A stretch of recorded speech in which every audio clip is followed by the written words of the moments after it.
بسم الله الرحمن الرحيم إن الحمد لله نحمده ونستعينه ونستغفره ونستهديه ونعوذ بالله من شرور أنفسنا ومن سيئات أعمالنا من يهده الله فلا مضل له ومن يضلل فلا هادي له وأشهد أن لا إله إلا الله وحده لا شريك له وأشهد أن محمدا عبده ورسوله يا أيها الذين آمنوا اتقوا الله حق تقاته ولا تموتن إلا وأنتم مسلمون يا أيها الناس اتقوا ربكم الذي خلقكم من نفس واحدة وخلق منها زوجها وبث منهما رجالا كثيرا ونساء واتقوا الله الذي تساءلون به والأرحام إن الله كان عليكم رقيبا يا أيها الذين آمنوا اتقوا الله وقولوا قولا سديدا يصلح لكم أعمالكم ويغفر لكم ذنوبكم ومن يطع الله ورسوله فقد فاز فوزا عظيما أما بعد فإن أصدق الحديث كتاب الله وخير الهدي هدي محمد صلى الله عليه وسلم وشر الأمور محدثاتها وكل محدثة بدعة وكل بدعة ضلالة وكل ضلالة في النار ثم أما بعد أيها الإخوة الكرام السلام عليكم ورحمة الله وبركاته আজকের আলোচনার বিষয়বস্তু বা যে বিষয়গুলো নিয়ে আমরা আলোচনা করতে চাইছি বিইজনিল্লাহ তাআলা সে বিষয় হচ্ছে যে ইসলামে নারীর অধিকার, নারী বৈষম্যর বিষয়ে ইসলামের দৃষ্টিভঙ্গি এবং যারা ইসলামের উপর এই বলে অপবাদ আরোপ করেন যে ইসলাম নারীদের অধিকার হরণ করেছে কিংবা নারীদের প্রতি নারীদেরকে হীন দৃষ্টিতে দেখেছে কিংবা তাদের প্রতি বৈষম্যমূলক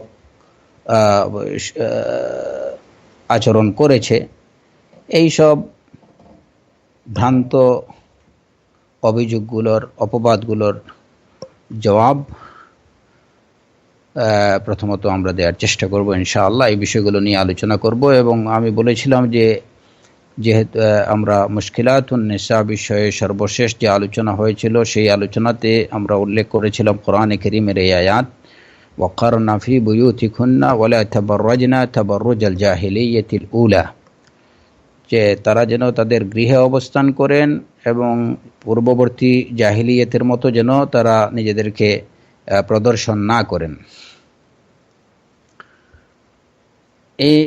এই আয়াতকে সামনে রেখে যে নারীরা ইসলাম কি আসলে নারীদেরকে টোটালি গৃহবন্দী করে রেখেছে নাকি তাদেরকে বাইরে যাওয়ারও অনুমতি দিয়েছে, কারণ এই বিষয়গুলো নিয়ে কিছুটা আলোচনা করব প্রথমত, এবং আশা করি এই আলোচনার মধ্য দিয়ে আমাদের আজকের যে বিষয়বস্তুগুলো সেই বিষয়বস্তুগুলা অনেকটাই স্পষ্ট এবং পরিষ্কার হয়ে যাবে ইনশাআল্লাহ।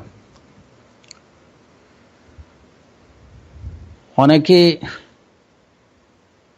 দুর্ভাগ্যবশত অমুসলিমরা তো বটেই, দুর্ভাগ্যবশত অনেক মুসলমানরাও ইসলামের প্রতি এই অপবাদ আরোপ করে থাকেন যে ইসলাম নারীদেরকে গৃহবন্দী হয়ে থাকার নির্দেশ দেয়, তাদেরকে ঘর থেকে বের হতে দেয় না।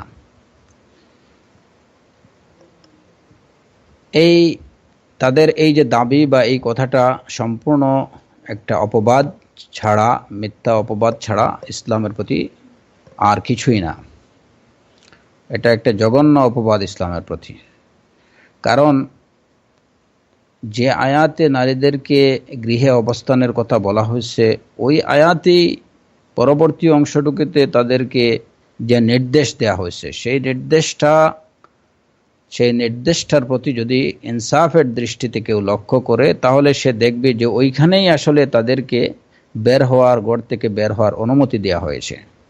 ওয়ালা তাবাররাজনা তাবাররুজাল জাহিলিয়াতিল উলা, তাদেরকে বের হতে নিষেধ করা হয়নি, তাদেরকে নিষেধ করা হচ্ছে তারা যেন পূর্ববর্তী জাহিলিয়াতের মতো, জাহিলি যুগের ন্যায় নিজেদেরকে প্রদর্শন না করে।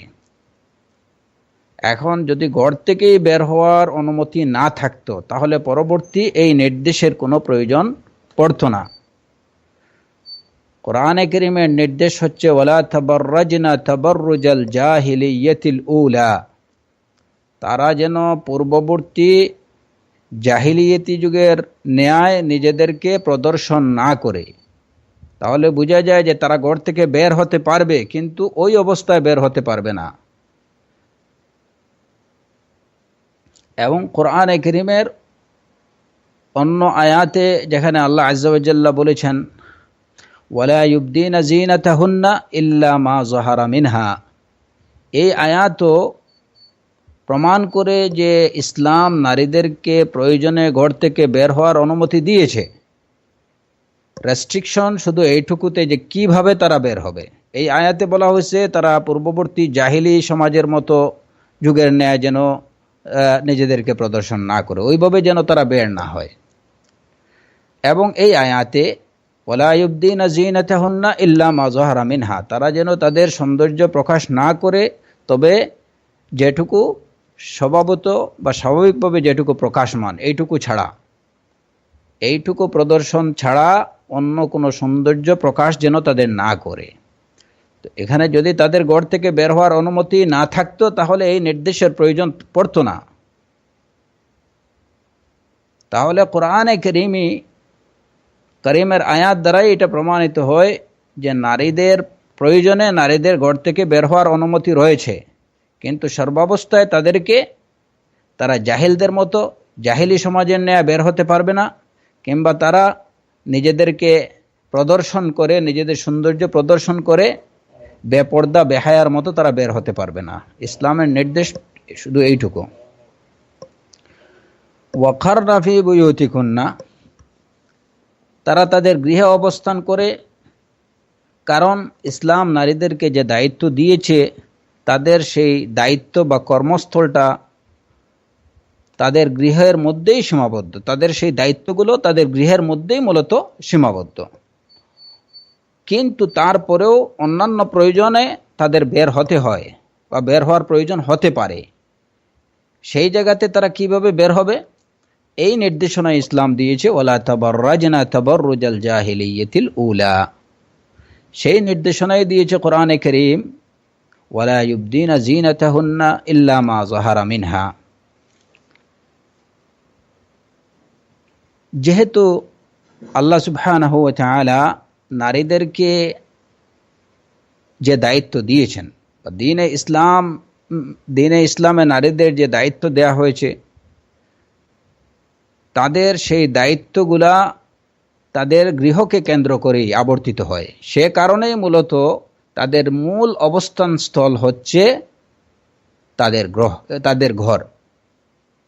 ওয়াকারনা ফি বুয়ুতিকুন্না, কারণ একজন নারী সে মা হিসাবে, সে স্ত্রী হিসাবে, সে বোন হিসাবে তার যে কর্মপরিধি বা তার যে কার্যক্রমগুলা, সেই কার্যক্রমগুলা তার গৃহকে কেন্দ্র করেই তার বেশিরভাগ অধিকাংশ কার্যক্রমগুলোই তার গৃহকে কেন্দ্র করে হয়ে থাকে। একজন মা গৃহেই তার সন্তানদের লালন পালন করবেন, একজন স্ত্রী তার স্বামীকে যেটুকু প্রোভাইড করবেন, যে খিদমা, সেই খিদমাটুকু তিনি ঘরেই দেবেন।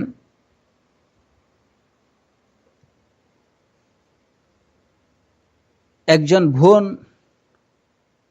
তিনি তার ভাইদের প্রতি যে দায়িত্ব পালন করবেন সেটা তিনি তার গৃহাভ্যন্তরেই করবেন।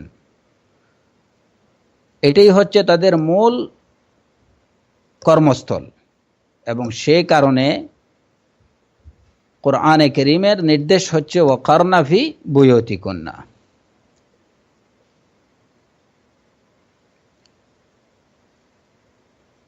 যেভাবে পুরুষদের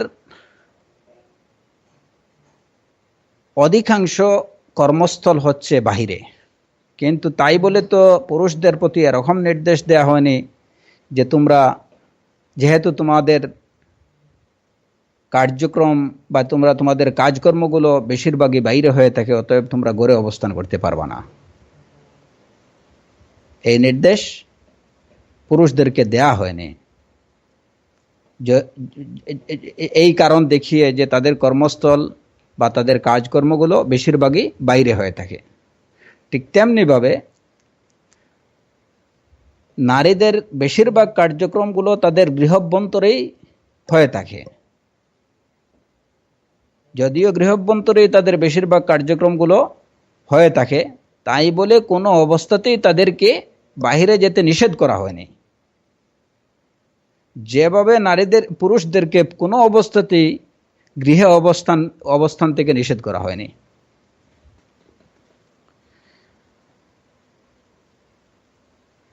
দ্বীন-এ ইসলাম কেবলমাত্র নারীদেরকে রেস্ট্রিকশন দিয়েছে যে তারা অযথা অনর্থক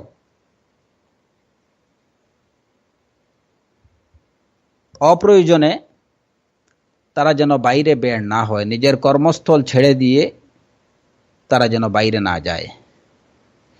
যেমন আমরা দেখি যে একজন পুরুষ তার দায়িত্ব যদি একটা অফিসে হয়ে থাকে, তার দায়িত্বটা তার কর্মস্থল যে অফিসে হবে, খুব স্বাভাবিকভাবেই বিনা প্রয়োজনে তাকে অফিস চলাকালীন সময়ে অন্য কোথাও ঘোরাফেরা করার অনুমতি কর্তৃপক্ষ তাকে দেবে না। কারণ তার মূল কর্মস্থল যেখানে, সেখানেই তাকে অবস্থান করতে হবে ম্যাক্সিমাম টাইম। হ্যাঁ, যদি প্রয়োজন পড়ে তাহলে সে বের হতে পারবে, এটা অবশ্যই কর্তৃপক্ষের অনুমতি থাকবে। এতে কর্তৃপক্ষের অনুমতি না থাকার কথা না।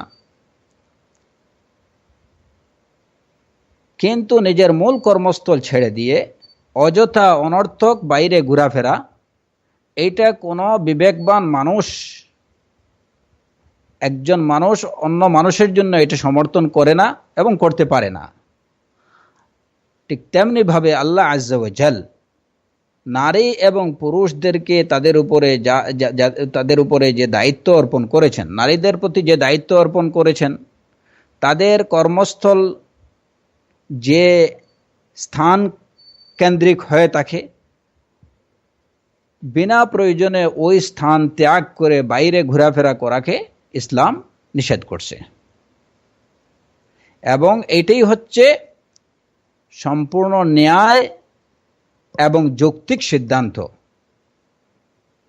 যেটাকে কোনো বিবেকবান মানুষ অস্বীকার করতে পারে না, এবং যে সিদ্ধান্তকে ন্যূনতম কাণ্ডজ্ঞান সম্পন্ন কোনো মানুষ এই সিদ্ধান্তকে অন্যায় বা অযৌক্তিক বলে আখ্যায়িত করতে পারে না।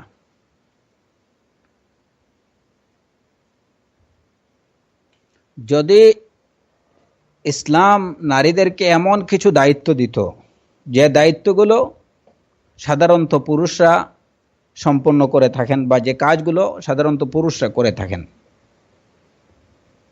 এরকম কাজের দায়িত্ব ইসলাম যদি নারীদেরকে দিত, আর তাহলে অবশ্যই ইসলাম তাদেরকে ওয়াকারনা ফি বুয়ুতিকুন্না এই নির্দেশ দিত না। কারণ দায়িত্ব যেখানে থাকবে তাকে সেখানে যেতেই হবে, সে জায়গায় অবস্থান করতেই হবে।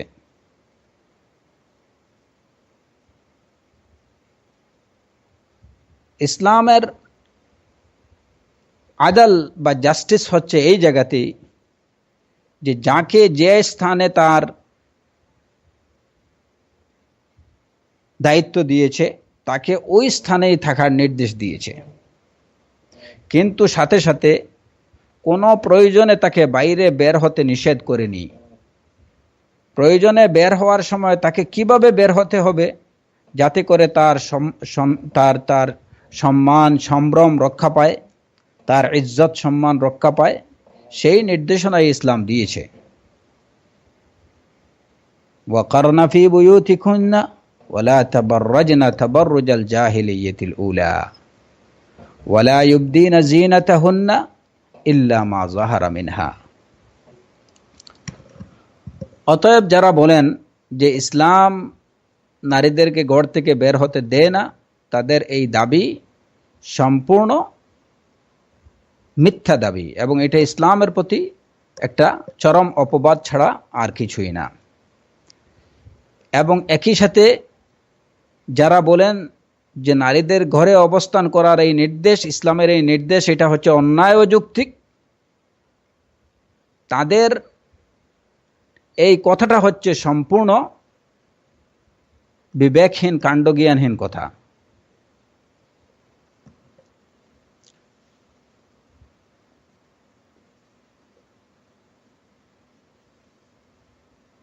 ইসলাম নারীদেরকে যেমন মসজিদে যেতে নিষেধ করেনি, ইলমে দ্বীন শেখার জন্য তাদেরকে বের হওয়ার অনুমতি ইসলাম দিয়েছে। প্রয়োজনীয় ইলমে দ্বীন শেখার জন্য যদি তাদের বাইরে যাওয়ার প্রয়োজন হয় তারা যেতে পারেন। এবং ইসলামে এরকম অসংখ্য নিদর্শন রয়েছে যেখানে নারীরা বাইরে বেরিয়েছেন এবং প্রয়োজন অনুযায়ী, প্রয়োজনে তাদের বাইরে বের হওয়া, এটা যে বৈধ সেটাও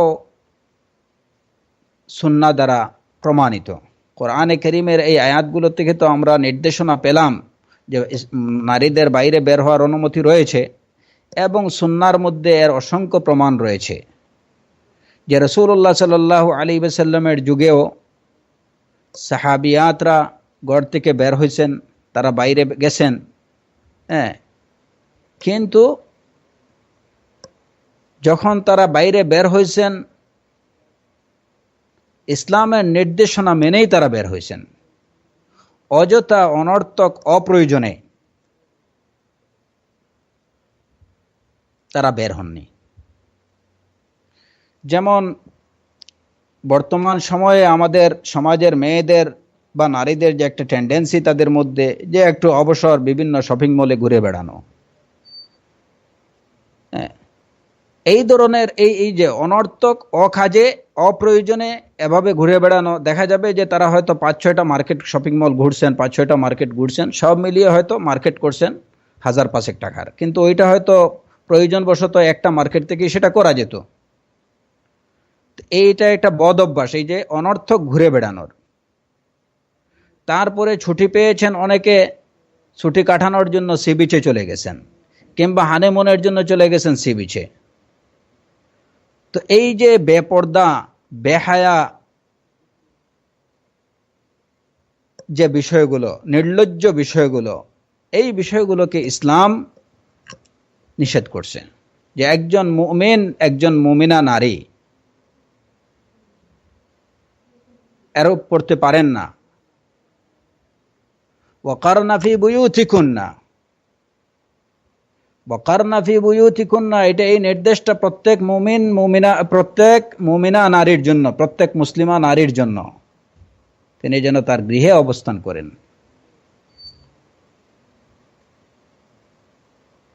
প্রয়োজনগুলা কি আমরা সে বিষয়ে একটু আলোচনা করব ইনশাআল্লাহ।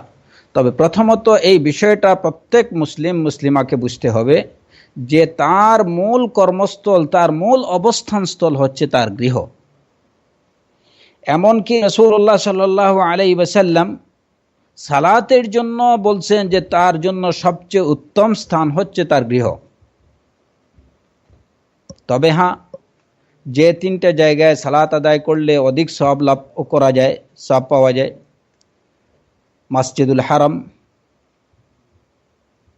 মসজিদুন নবী সাল্লাল্লাহু আলাইহি ওয়াসাল্লাম এবং মসজিদুল আকসা, এই 3টা জায়গায় যদি যেতে পারেন, কেউ সফর করতে পারেন, তাহলে সেটা অনুমতি রয়েছে।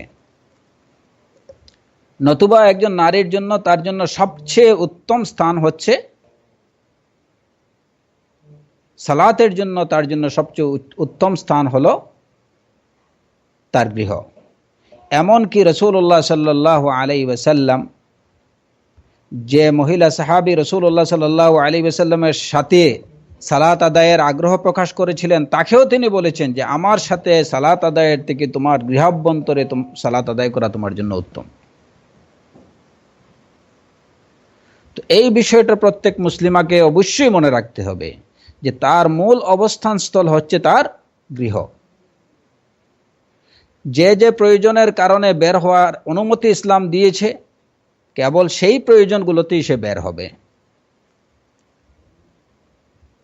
ছুটি কাটানোর জন্য কিংবা এই যে অনেক সময় এটাকে কি বলে,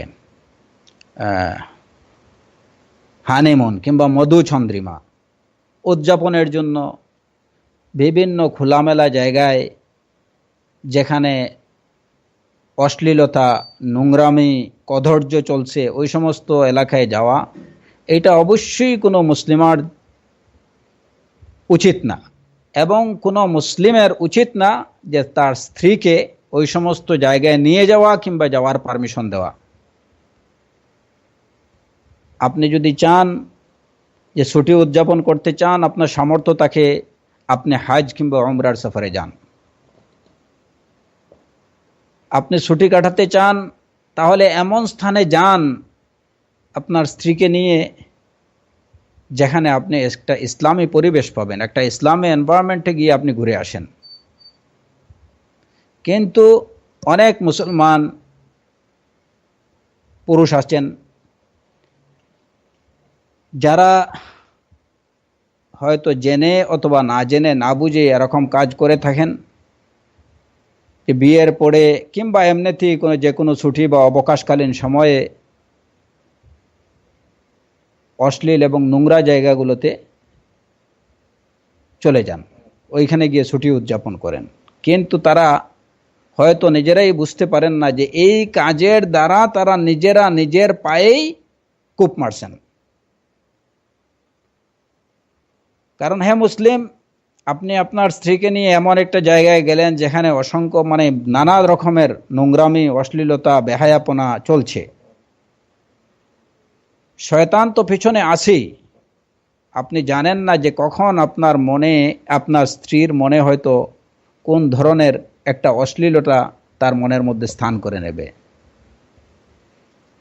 একটা বাজে চিন্তাভাবনা তার মনের মধ্যে চলে আসতে পারে। কারণ আপনি তাকে ওই ধরনের এনভায়রনমেন্টেই নিয়ে যাচ্ছেন, তো আপনি নিজে তাকে সাহায্য করছেন অশ্লীলতা অবলম্বনের জন্য, বা একটা বাজে মাইন্ডের মধ্যে বাজে কিছু নেওয়ার জন্য, যাতে সে নিতে পারে, সেই কারণে আপনি তাকে ওইখানে নিয়ে যাচ্ছেন। কারণ এটা খুব স্বাভাবিক, যে যে পরিবেশে যাবে ওই পরিবেশের ছাপ তার উপরে কিছুটা না কিছুটা অবশ্যই পড়বে। আপনি একজন মুসলিম, কিভাবে আপনি পারমিশন দিতে পারেন, অবাধ লাইসেন্স আপনি দিতে পারেন আপনার স্ত্রীকে যে সে তার ইচ্ছা মতো করে বিভিন্ন শপিং মলে ঘুরে বেড়াবে? আপনি কিভাবে পারমিশন দিতে পারেন সে একাকী যখন যেখানে ইচ্ছা চলে যেতে পারে? আপনি কিভাবে আপনার স্ত্রীকে নিয়ে আপনি যে কোনো এই যে অশ্লীল এবং এই যে নোংরা জায়গাগুলোতে আপনি যেতে পারেন?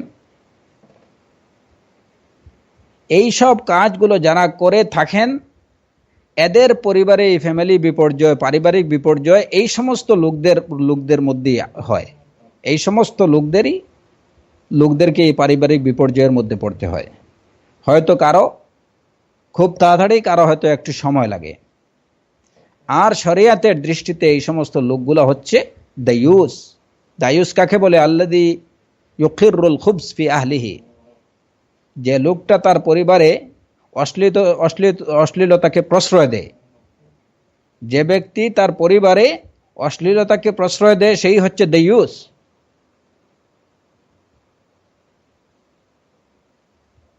আপনি একজন মুসলিম, আপনি দায়ুস হতে পারেন না। আপনি একজন মুসলিমা, আপনি ওই সমস্ত জায়গায় যেতে পারেন না যেখানে গেলে আপনার ঈমান, আপনার আমল, আপনি বিভিন্ন শয়তানি ওয়াসওয়াসার মধ্যে, শুবহাত আপনার মনের মধ্যে ঢুকবে।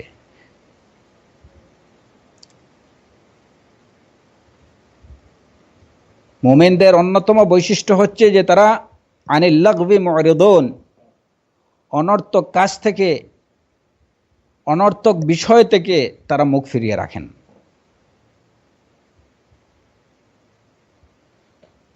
তো আল্লাহ সুবহানাহু ওয়া তাআলা প্রত্যেক মুসলিম এবং মুসলিমাদের এই বিষয়গুলো ভালো করে বুঝার তৌফিক দিন। যাই হোক, তো ইসলাম নারীদেরকে ঘর থেকে বের হতে নিষেধ করেনি, প্রয়োজনে তারা বের হতে পারেন। সেই প্রয়োজনগুলোর মধ্যে কি, তারা যদি সালাত পড়তে চান, জুমার সালাতে, ঈদের সালাতে শরীক হতে চান, ইসলাম তাদেরকে নিষেধ করেনি। রাসূলুল্লাহ সাল্লাল্লাহু আলাইহি ওয়াসাল্লাম বলেছেন, লা তামনাউ ইমা আল্লাহি মাসাজিদ আল্লাহ,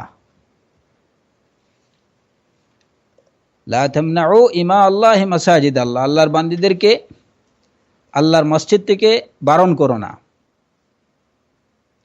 ওয়া ইযা ইসতা'যানাত ইমরাআতু আহাদিকুম ইলাল মসজিদ ফালা ইয়ামনাহা, যদি তোমাদের কারো স্ত্রী মসজিদে যাওয়ার জন্য তোমার কাছে ইজাজত চায়, পারমিশন চায়, তাহলে তাকে নিষেধ করো না। তাহলে দেখা গেল যে ইসলাম নারীদেরকে বের হওয়ার অনুমতি দিয়েছে এবং ঘর থেকে সালাতের জন্য বের হতে পুরুষরা যেন তাদেরকে বারণ না করে সেই নির্দেশও পুরুষদেরকে দিয়েছে।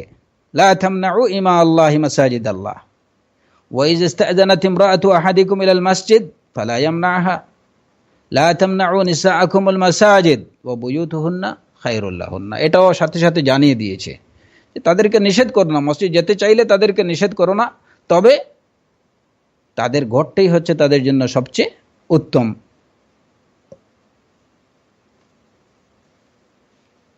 এমনিভাবে ইলমে দ্বীন শেখার জন্য একজন নারী বাইরে বের হতে পারেন, কারণ তলবুল ইলমি ফরিদা আলা কুল্লি মুসলিম, ইলম অর্জন করা, ইলমে দ্বীন অর্জন করা, এটা প্রত্যেক মুসলমানের উপর আবশ্যকীয়। সুতরাং এই দ্বীন অর্জনের জন্য, ইলমে দ্বীন অর্জনের জন্য যদি তাকে ঘর থেকে বের হওয়ার প্রয়োজন হয়, তাহলে সেই অনুমতি তার রয়েছে, ইসলাম সেই অনুমতি তাকে দিয়েছে।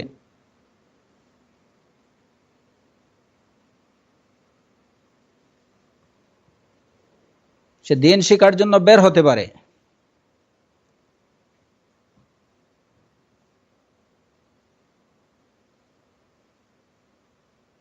কিন্তু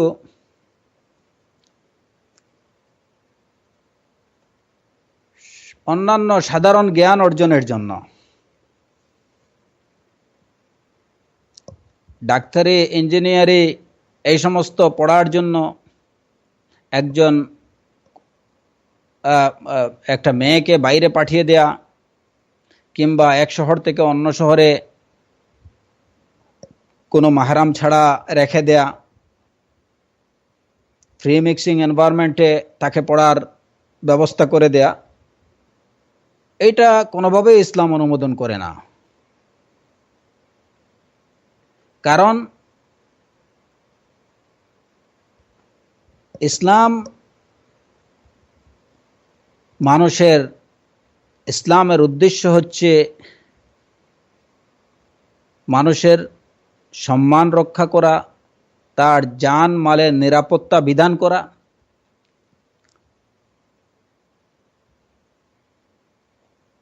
তার দ্বীনের হেফাজত করা।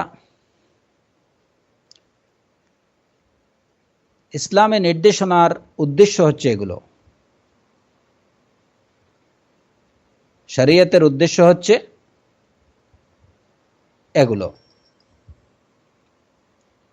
এখন একজন নারী তার সাধারণ জ্ঞান অর্জনের জন্য, সে ডাক্তারি বা ইঞ্জিনিয়ারিং পড়ার জন্য, কিংবা অন্য কোনো ধরনের, মানে ইসলামী ছাড়া অন্য কোনো জ্ঞান অর্জনের জন্য তাকে বিভিন্ন জায়গায় পাঠিয়ে দেওয়া মাহরাম ছাড়া, এইটা এর দ্বারা তার সম্মান, তার সম্ভ্রম বিনষ্ট হতে পারে। এবং একজন নারীর সম্মান এবং সম্ভ্রম যদি বিনষ্ট হয়ে যায়, তাহলে এর দ্বারা পুরা একটা নেশন বিনষ্ট হয়ে যেতে পারে। কারণ একজন নারী কেবল একজন নারী না, মানুষের আদম সন্তানের বংশবৃদ্ধি, বংশবিস্তারের মাধ্যম হচ্ছে এই নারীরা। যে কারণে ইসলাম নারীদের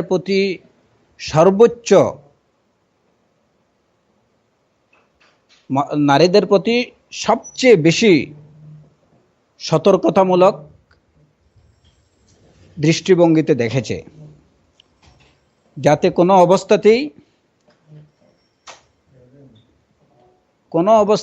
কোনো অবস্থাতেই তাদের সম্মানহানি না হয় বা তারা কোনো ধরনের বিপর্যয়ের মুখে না পড়েন। কারণ একজন নারী বিপর্যয়ের মুখে পড়ার অর্থ হচ্ছে পুরো একটা জেনারেশন বিপর্যয়ের মুখে পড়া। যে কারণে ইসলাম নারীদের সম্মান রক্ষার জন্য সর্বোচ্চ ব্যবস্থা গ্রহণ করেছে, নারীদেরকে সবচেয়ে বেশি মর্যাদা দিয়েছে।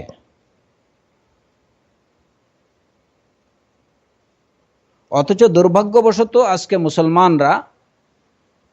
অনেক মুসলমানরা ইসলামের এই সংরক্ষণমূলক ব্যবস্থাকে, সতর্কতামূলক ব্যবস্থাকে, যে ব্যবস্থাটা প্রকৃত অর্থে আল্লাহ সুবহানাহু ওয়া তাআলা নারীদের স্বার্থ সংরক্ষণের জন্যই দিয়েছেন, শুধুমাত্র নারীদের না, তাদের সংরক্ষণের মাধ্যমে বা তাদের স্বার্থ সংরক্ষণের মাধ্যমে আদম সন্তানদের স্বার্থ সংরক্ষণের ব্যবস্থা করেছেন, সেই ব্যবস্থাকে তারা দুর্ভাগ্যবশত কিছু সংখ্যক মুসলমানরা এটাকে অন্যায় এবং অযৌক্তিক বলে আখ্যায়িত করতেছে। তো এখন একজন নারী, সে সমাজকে সেবা দেবে, একজন ইঞ্জিনিয়ার হিসাবে, একজন প্রফেসর হিসাবে, কিংবা একজন ডাক্তার হিসাবে সমাজকে সেবা দেবে, এটা ভালো কথা।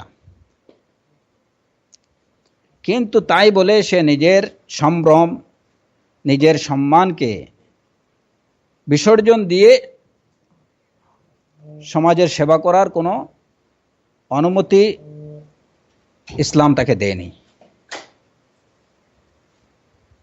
ইসলাম সবসময়ই ব্যক্তি স্বার্থ থেকে দিনের স্বার্থকে এবং সমাজের স্বার্থকে, এবং সবচেয়ে বড় কথা যেটা, সেটা হচ্ছে বনি আদমের সামগ্রিক স্বার্থকে সবচেয়ে বেশি প্রাধান্য দিয়েছে।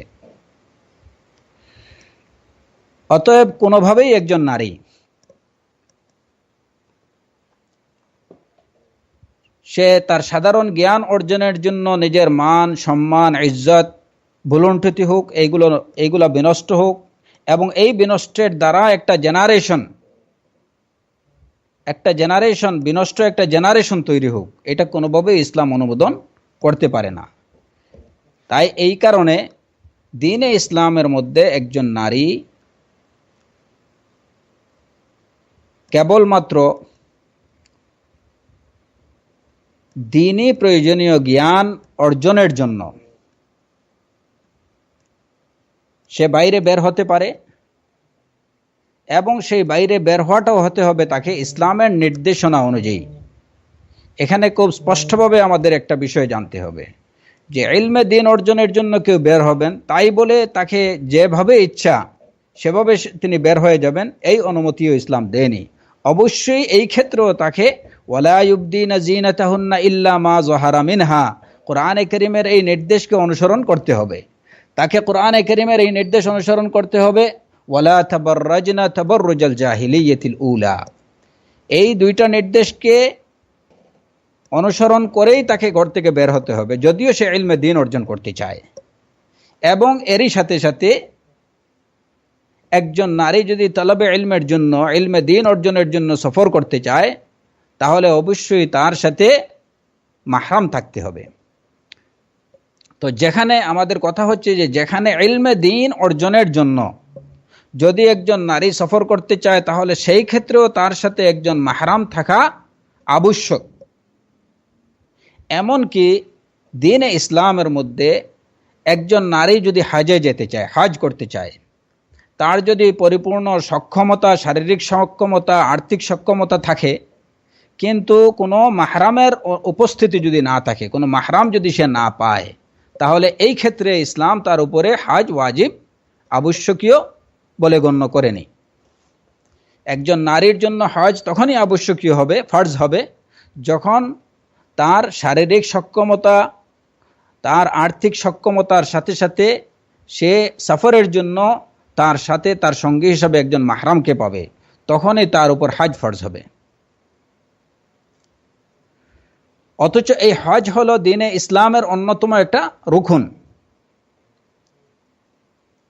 এমনিভাবে ইলমে দ্বীন অর্জনের জন্য, যে ইলমে দ্বীন অর্জন করা ফরজ আলা কুল্লি মুসলিম, এই ইলমে দ্বীন অর্জন করার জন্য অবশ্যই সফর যদি করতে হয় তাহলে একজন নারীর সাথে তার মাহরাম থাকতে হবে এবং তাকে বের হতে হবে কোরআন এবং সুন্নাহর নির্দেশনাগুলো পরিপূর্ণরূপে অনুসরণ করে।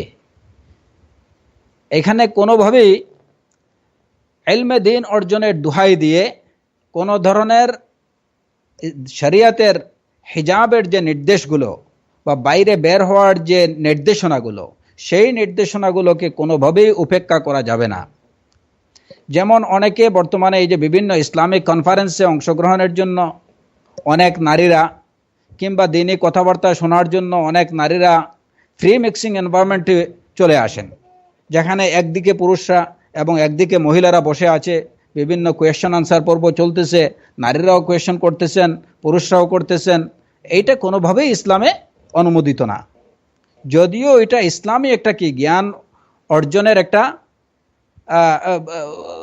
পরিবেশ হয়ে থাকে, ইসলামী জ্ঞান অর্জনমূলক কোনো অনুষ্ঠান যদিও হয়ে থাকে, তারপরেও এখানে যদি হিজাবের প্রপার হিজাবের যদি ব্যবস্থা না থাকে, তাহলে এই ধরনের কনফারেন্সে কিংবা এই ধরনের হালাকাতে কোনো নারীর অংশগ্রহণ করা, যদিও এখানে দিনই আলোচনা হচ্ছে, দিনই কোনো বিষয় নিয়ে আলোচনা হচ্ছে, এতৎ সত্ত্বেও ওইখানে কোনো নারীর অংশগ্রহণ ইসলামের দৃষ্টিতে হারাম।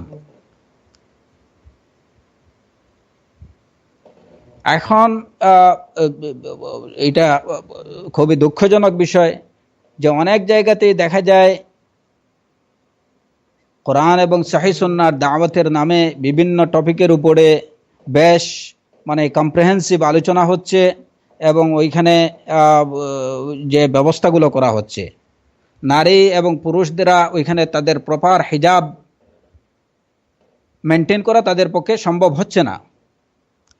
তো যেখানে এই ব্যবস্থা নেই, ওই ধরনের অনুষ্ঠানস্থলে কোনো নারীর যাওয়া, এটা অবশ্যই ইসলাম অনুমোদন করে না, ওইখান থেকে তাদের দূরে থাকতে হবে।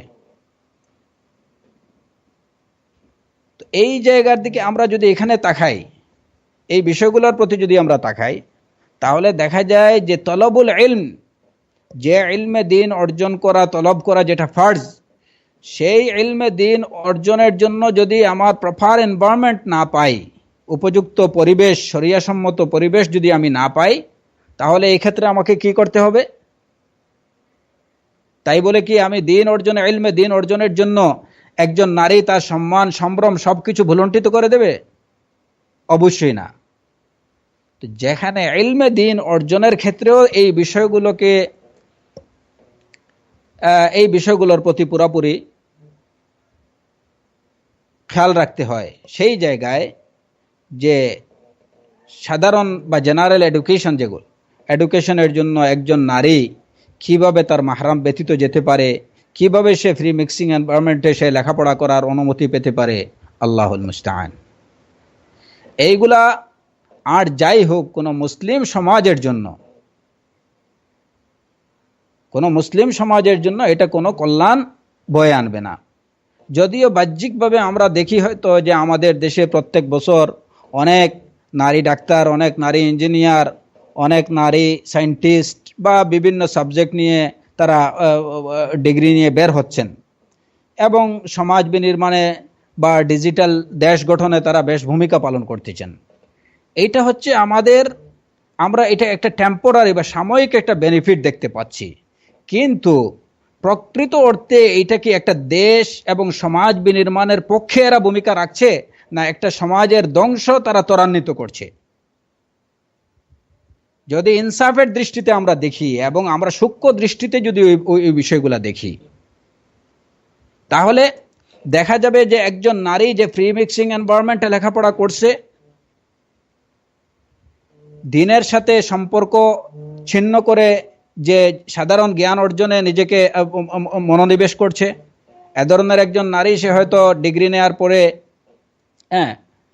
ভালো একটা চাকরি পাইছে, ঠিকই সমাজের জন্য বা দেশের জন্য হয়তো সে একটা কিছু করতে পারছে, এটাও ঠিক। এটা বাহ্যিকভাবে আমরা দেখতেছি এই বেনিফিটগুলো, কিন্তু প্রকৃত পক্ষে আমরা যদি খোঁজ নেই, তাহলে দেখা যাবে যে এ ধরনের নারীদের শতকরা 85%ই তারা পারিবারিক বিপর্যয়ের সম্মুখীন, পারিবারিক বিপর্যয়ের সম্মুখীন। এদের পরিবারে শান্তি নেই, এরা নিজের পরিবার বিনির্মাণ করতে পারেনি।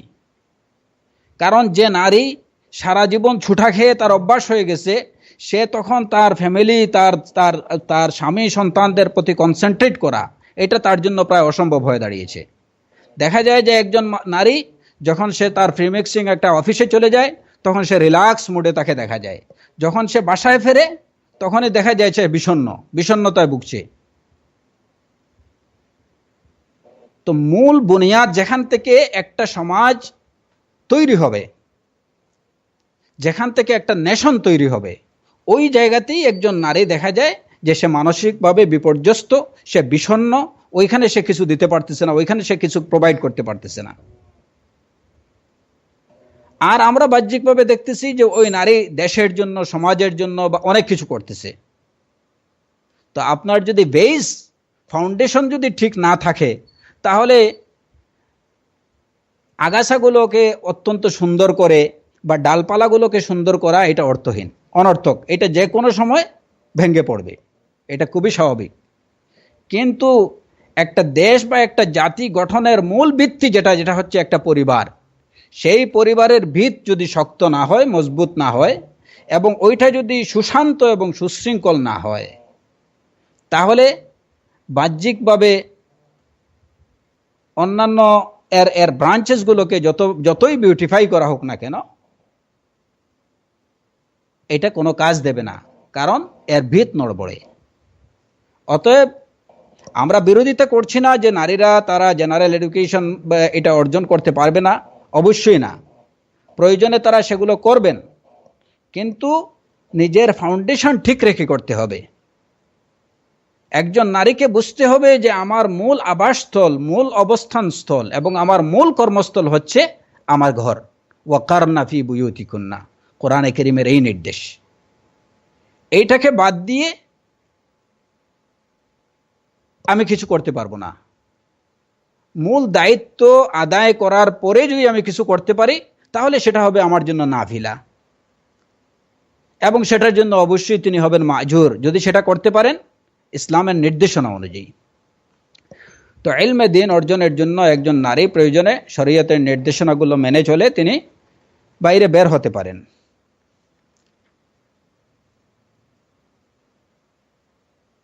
আমরা দেখি যে যারা বলেন যে ইসলাম নারীদেরকে গৃহবন্দী করে রাখে, তাদেরকে বের হতে দেয় না, তারা ইসলামের ইতিহাসের দিকে যদি তাকান, তাহলে যদি ইনসাফের দৃষ্টিতে যদি তারা দেখতেন, তাহলে একথা বলতেন না। কারণ রাসূলুল্লাহ সাল্লাল্লাহু আলাইহি ওয়াসাল্লামের সময়ে আমরা দেখি অসংখ্য নারী যুদ্ধের ময়দানে তাদের সরব উপস্থিতি। এখন যদি নারীদেরকে ইসলাম গৃহবন্দী করে রাখতো, তাহলে যুদ্ধের ময়দানে তাদের উপস্থিতি কিভাবে আমরা দেখতে পেতাম?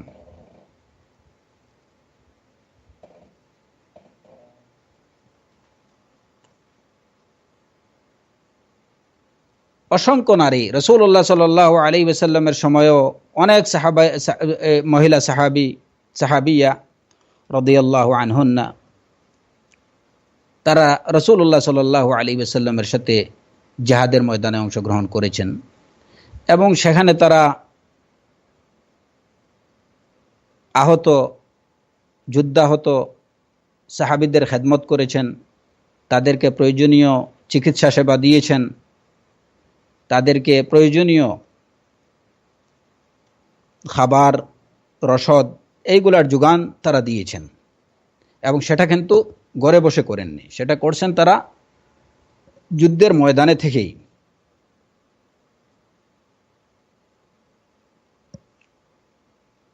সাহিহ বুখারীতে হযরত আনাস রাদিয়াল্লাহু আনহু থেকে বর্ণিত একটা হাদিস, তিনি বলেন,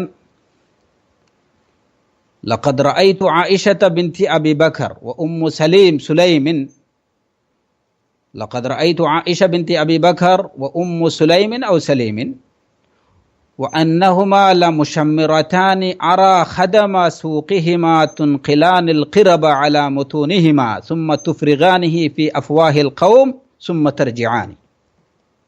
আনাস রাদিয়াল্লাহু আনহু বলেন যে আমি দেখেছি আয়েশা বিনতে আবি বকরকে এবং উম্মে সুলাইমকে যে তারা দ্রুত পদে পানের কলস তাদের বাহুতে নিয়ে তারা দ্রুত চলছেন, দ্রুত নিয়ে আসছেন এবং সেটা যোদ্ধাদের মুজাহিদিনদের মুখে পানি দিয়ে আবার তারা কলস নিয়ে ফিরে যাচ্ছেন। যুদ্ধের ময়দানে পানি সরবরাহ করার দায়িত্বে তাদেরকে আমি নিয়োজিত দেখেছি। ওমর ইবনুল খাত্তাব রাদিয়াল্লাহু আনহু থেকে বর্ণিত, তিনি বলেন যে রাসূলুল্লাহ সাল্লাল্লাহু আলাইহি ওয়াসাল্লাম বলেছেন, মালতাফাততু ইয়ামিনান ওয়ালা শিমালান ইয়াওমা উহুদ ইল্লা রাআইতু উম্মা সালিতিন তুকাতিলু দুনি। আমি ডানে উহুদ যুদ্ধের দিন আমি ডানে বামে যেদিকেই তাকাতাম ওইদিকেই উম্মে সালিতকে দেখতাম যে তিনি যুদ্ধ করছেন।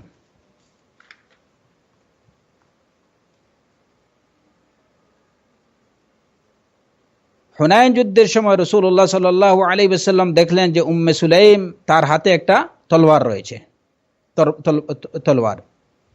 রাসূলুল্লাহ সাল্লাল্লাহু আলাইহি ওয়াসাল্লাম তাকে জিজ্ঞেস করলেন, মা হাদা, এটা তোমার হাতে এটা কি? قالت اتخذته ان دنا مني احد المشركين بقرت بطنه। তিনি জবাব দিলেন যে আমার হাতে আমি এই তলোয়ার রাখছি, এই তরবারি রাখছি যে যদি আমার কাছে কোনো মুশরিক আসে তাহলে আমি তার পেট এপুড় করে দেব। তো এই কথা শুনে উম্মে সালিমের এই জবাব শুনে রাসূলুল্লাহ সাল্লাল্লাহু আলাইহি ওয়াসাল্লাম ফাজআল রাসূলুল্লাহ সাল্লাল্লাহু আলাইহি ওয়াসাল্লাম ইয়াদহাক, এই কথা শুনে রাসূল সাল্লাল্লাহু আলাইহি ওয়াসাল্লাম হাসলেন। সহিহ মুসলিমের রিওয়ায়াত। আনাস ইবনে মালিক রাদিয়াল্লাহু আনহু থেকে বর্ণিত, তিনি বলেন, কানা রাসূলুল্লাহ সাল্লাল্লাহু আলাইহি ওয়াসাল্লাম ইয়াগযু বিউম্মি সুলাইমিন ওয়া নিসওয়াতিন মিনাল আনসার মা'হু ইযা গাযা ফায়ুসকিয়ানাল মা ওয়া ইউদাউিনাল জারহা। যে রাসূলুল্লাহ সাল্লাল্লাহু আলাইহি ওয়াসাল্লাম উম্মে সুলাইম এবং আনসারি আরও কিছু মহিলাদেরকে নিয়ে যুদ্ধ করেছেন, মানে যুদ্ধের ময়দানে রাসূল সাল্লাল্লাহু আলাইহি ওয়াসাল্লামের সাথে তারাও ছিলেন। তাদের কাজ কি ছিল? ইউসকিনাল মা, তারা মুজাহিদিনদেরকে পানি পান করাতেন। ওয়ুদাউিনাল জারহা, এবং আহতদেরকে তারা চিকিৎসা করতেন। সহিহ মুসলিম এবং তিরমিজির হাদিস। উম্মু আতিয়া রাদিয়াল্লাহু আনহা, তিনি রাসূলুল্লাহ সাল্লাল্লাহু আলাইহি ওয়াসাল্লামের সাথে 60টা যুদ্ধে অংশগ্রহণ করেছেন। ওই যুদ্ধগুলোতে তার অবদান কী ছিল বা তার কার্যক্রম কী ছিল? তাসনাউ লাহুম তুআমাহুম ওয়া তুদাউিল জারহা ওয়া তাকুমু আলাল মারদা। তিনি মুজাহিদিনদের জন্য খাবার তৈরি করতেন, তাদের চিকিৎসা করতেন এবং অসুস্থদের দেখাশোনা করতেন। সহিহ মুসলিম, আহমদ এবং ইবনে মাজার হাদিস।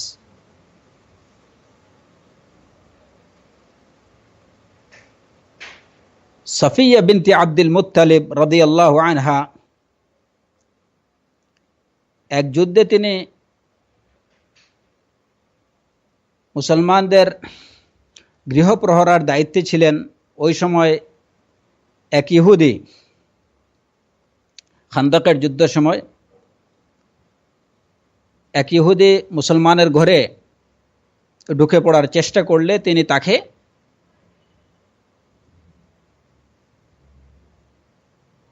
ওই গৃহের একটা খুঁটি নিয়ে আঘাত করেন এবং তাকে হত্যা করে ফেলেন।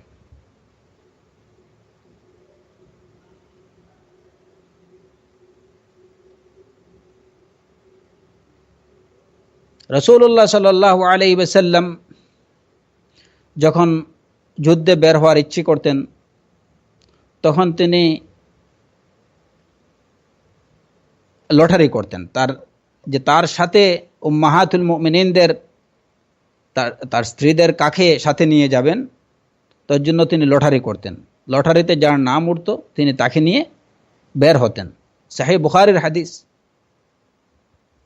তো এই হাদিসগুলো দ্বারা কি প্রমাণিত হয় যে দ্বীনে ইসলামের মধ্যে এমনকি যুদ্ধের ময়দানেও নারীদের সরব উপস্থিতি ছিল এবং ইসলাম যুদ্ধের ময়দানে যাওয়ার অনুমতিও নারীদেরকে দিয়েছে। অতএব কে বলে যে ইসলাম নারীদেরকে গৃহবন্দী করে রাখে, যে বলে বা যারা বলে অবশ্যই তাদের ইসলামের ইতিহাস সম্পর্কে, দ্বীনে ইসলাম সম্পর্কে তাদের কোনো ধারণা নেই, অথবা তারা জেনে শুনে ইসলামের প্রতি এরূপ অপবাদ আরোপ করছে।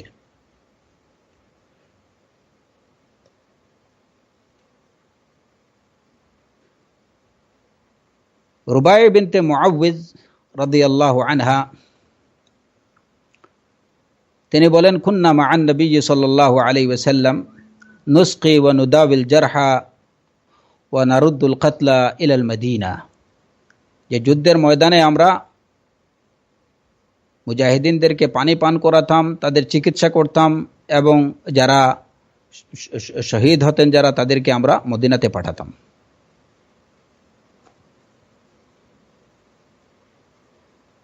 শুধু তাই না, অনেক মহিলা সাহাবিয়াদেরকে দেখা যায় যুদ্ধের ময়দানে তারা সশস্ত্র যুদ্ধ করেছেন। যেমন উম্মু আম্মারা আল আনসারিয়া রাদিয়াল্লাহু আনহা, তিনি শুধুমাত্র যুদ্ধাহতদের চিকিৎসায় নিয়োজিত ছিলেন না, বরং তিনি অস্ত্র ধারণ করছেন। উম্মু হাকিম, এই মহিলা সাহাবী, ইয়ারমুক যুদ্ধের দিন 7 জন রোম সৈন্যকে হত্যা করেছেন, এবং তা কি দিয়ে? তাঁবুর খুঁটি দিয়ে পিটিয়ে 7 জন রোম সৈন্যকে হত্যা করেছেন উম্মু হাকিম রাদিয়াল্লাহু আনহা।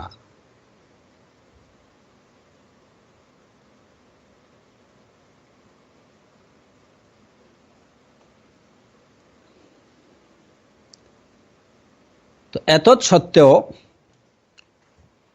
এই দলিলগুলো থেকে আমরা কি জানি যে যুদ্ধের ময়দানেও মুসলমান নারীদের উপস্থিতিকে ইসলাম অনুমোদন করে, কিন্তু তারপরেও তাদের জন্য সবচেয়ে উত্তম কোনটা?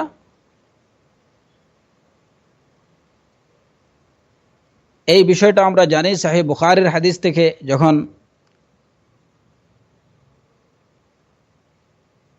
আয়েশা রাদিয়াল্লাহু আনহা রাসূলুল্লাহ সাল্লাল্লাহু আলাইহি ওয়াসাল্লামের কাছে জিহাদের অনুমতি চাইলেন, তো রাসূল সাল্লাল্লাহু আলাইহি ওয়াসাল্লামের জবাবে তাকে বললেন, জিহাদুকুন্না আল হজ্জ, জিহাদুকুন্না আল হজ্জ, তোমাদের জিহাদ হচ্ছে হজ। আয়েশা রাদিয়াল্লাহু আনহা থেকে বর্ণিত যে রাসূলুল্লাহ সাল্লাল্লাহু আলাইহি ওয়াসাল্লামের অন্যান্য স্ত্রীগণ যখন জিহাদের অনুমতি চাইলেন, তখন রাসূলুল্লাহ সাল্লাল্লাহু আলাইহি ওয়াসাল্লাম তাদেরকে বললেন, নি'মাল জিহাদু আল হজ, যে কত উত্তম জিহাদই না হচ্ছে হজ, সেটা তোমাদের জন্য, নারীদের জন্য।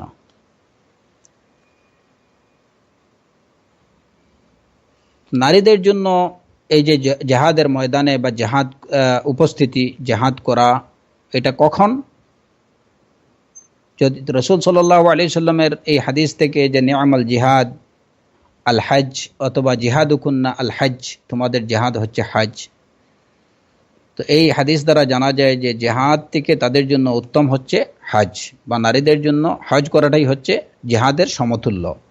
কিন্তু তারপরেও ব্যাটল ফিল্ডে তাদের উপস্থিতি আমরা পূর্ববর্তী হাদিসগুলোতে থেকে আমরা এই বিষয়টা প্রমাণিত পাই যে যুদ্ধের ময়দানে নারীদের উপস্থিতি ইসলাম অনুমোদন করে। মহিলা সাহাবীরা সশস্ত্র সংগ্রামে অংশগ্রহণ করেছেন, অতএব জানা যায় যে এটা ইসলাম কর্তৃক অনুমোদিত। তবে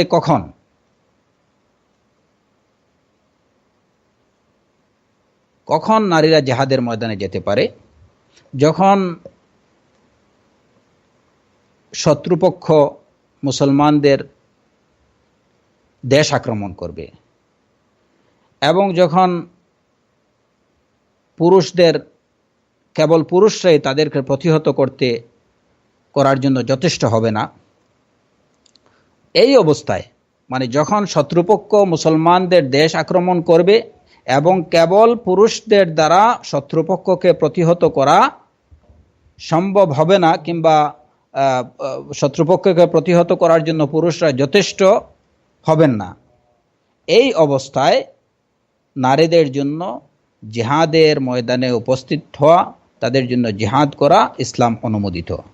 কিন্তু যদি হয় এরকম যে একটা দেশে একটা শত্রুপক্ষ একটা ক্ষুদ্র একটা গোষ্ঠী আক্রমণ করছে, যেটাকে প্রতিহত করার জন্য এক ব্যাটালিয়নই যথেষ্ট, এই রকম পরিস্থিতিতে কোনোভাবেই নারীদের যাওয়া এটা কোনো প্রয়োজন নেই, এবং এটা অপ্রয়োজনীয়ভাবে ঘর থেকে বের হওয়ার মধ্যে গণ্য হবে।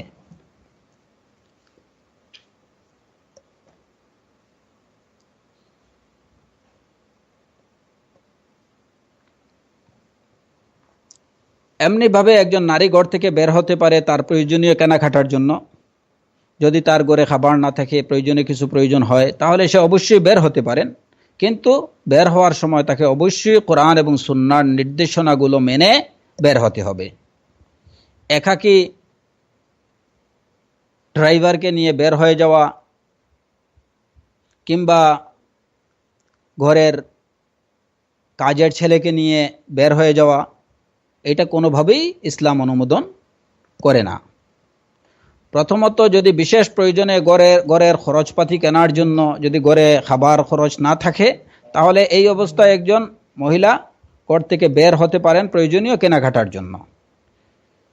সেটা কাছে যদি কোনো শপিং মলে হয়, তাহলে অবশ্যই সেই ক্ষেত্রে তিনি একাকী যেতে পারেন, কারণ কেবলমাত্র একদিন এক রাতের দূরত্ব পরিমাণ সফর যদি হয়, তাহলেই তার সাথে মাহরাম থাকা প্রয়োজন। হ্যাঁ, তো সেই একদিন এক রাতের সফরটা, এটা যদিও ঘোড়ার পদচারণা অনুসারে, আর বর্তমান সময়ে যেহেতু ওই সিস্টেম নেই, অতএব গাড়ির মানে যেখানে যতটুকু দূরত্ব সফর করলে পরে একজন লোক মুসাফির হিসাবে গণ্য হবে, ওই পরিমাণ দূরত্বে যেতে চাইলে একজন নারীর সাথে অবশ্যই মাহরাম থাকা আবশ্যক। কিন্তু কাছে, যেমন আপনার বাসার কাছেই হয়তো একটা শপিং মল আছে কিংবা কোনো কি দোকান আছে, আপনি ওইখান থেকে প্রয়োজনীয় কিছু কেনার প্রয়োজন, আপনি একাকী যেতে পারেন। তবে অবশ্যই যাওয়ার জন্য বাইরে বের হওয়ার যে নির্দেশনাগুলো, সেই নির্দেশনাগুলো অনুসরণ করতে হবে। এই ক্ষেত্রে একাকী ড্রাইভারকে নিয়ে যাওয়া, নিজের গাড়ির ড্রাইভারকে নিয়ে যাওয়া কিংবা নিজের বাসার কাজের ছেলেকে নিয়ে যাওয়া, এটা ইসলাম অনুমোদন করে না।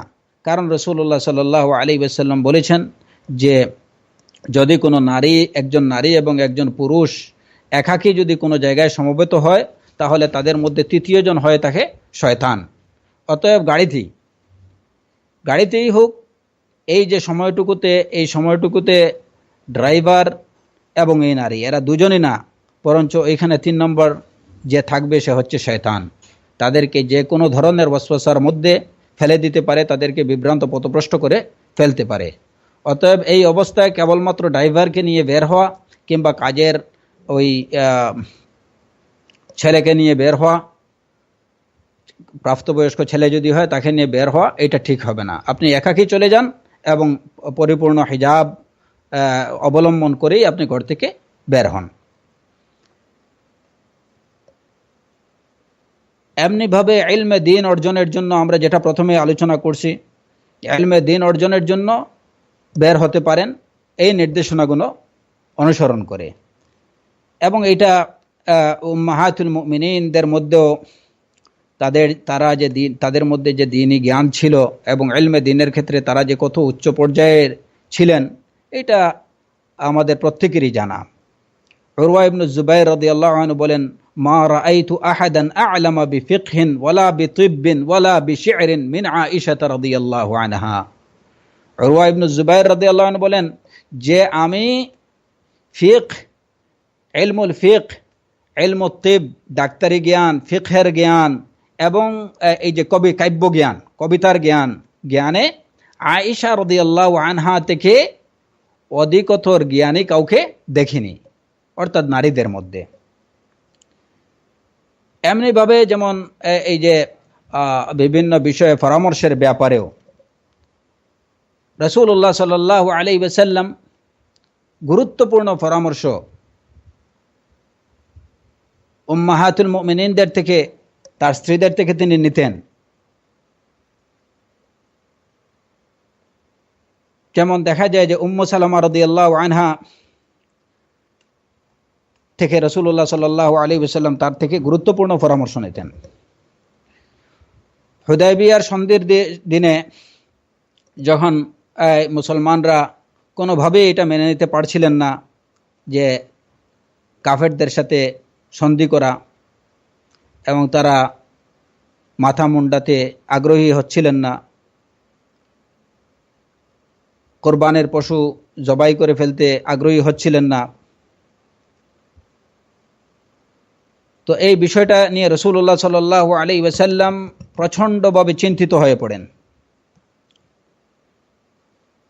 ওই সময় তিনি উম্মুল মুমিনিন উম্মু সালামা রাদিয়াল্লাহু আনহার ঘরে প্রবেশ করেন এবং তাকে পরিস্থিতি ব্যাখ্যা করেন যে এই অবস্থা। তখন উম্মু সালামা রাদিয়াল্লাহু আনহা এই কঠিন পরিস্থিতিতে উম্মু সালামা রাদিয়াল্লাহু আনহাই রাসূলুল্লাহ সাল্লাল্লাহু আলাইহি ওয়াসাল্লামকে পরামর্শ দিয়েছিলেন, এবং যে পরামর্শটা ছিল একদম 100% ফ্রুটফুল। তিনি রাসূলুল্লাহ সাল্লাল্লাহু আলাইহি ওয়াসাল্লামকে পরামর্শ দিয়েছিলেন যে যেহেতু সাহাবায়ে কেরামরা বিষয়টাকে মেনে নিতে, এই সন্ধিকে তারা মেনে নিতে পারছেন না, তারা মাথার চুল মুন্ডন করছেন না, তারা পশু কোরবানি করে ফেলছেন না, তো আপনি নিজেই বের হয়ে প্রথমে আপনি আপনার নিজের মাথার চুল কেটে ফেলুন, আপনার মাথা মুন্ডায় ফেলুন।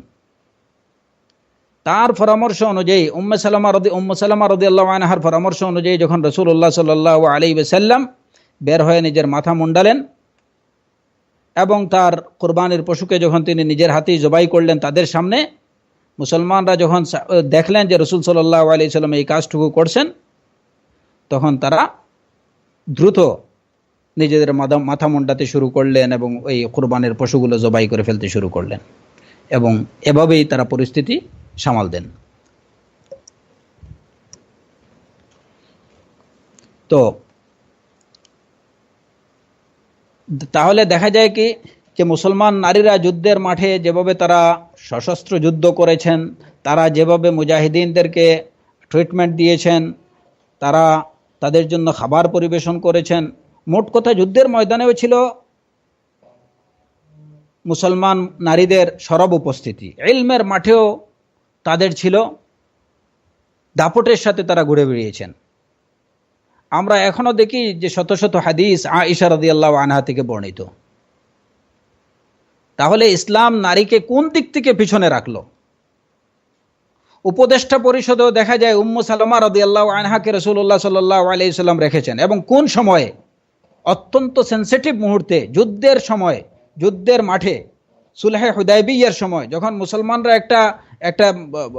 একটা চরম উৎকণ্ঠার মধ্যে, চরম কঠিন পরিস্থিতির মধ্যে রাসূলুল্লাহ সাল্লাল্লাহু আলাইহি ওয়াসাল্লাম তার থেকে পরামর্শ নিয়েছেন। ইসলাম নারীদেরকে অবমূল্যায়ন কোন দিক থেকে করছে?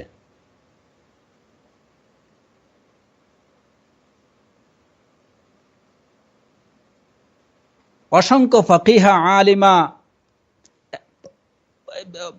মুফতি, মুহাদ্দিস, সাহিত্যিক মুসলমান নারী রয়েছেন। সাকিনা বিনতুল হুসাইন ও সৈয়দা নফিসা,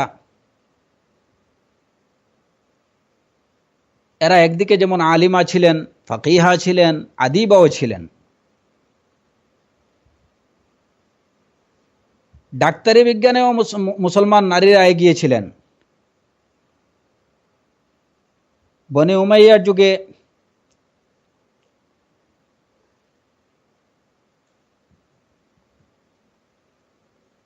জাইনাব নামে একজন নারী চক্ষু বিশেষজ্ঞ হিসাবে তিনি সুপরিচিত ছিলেন।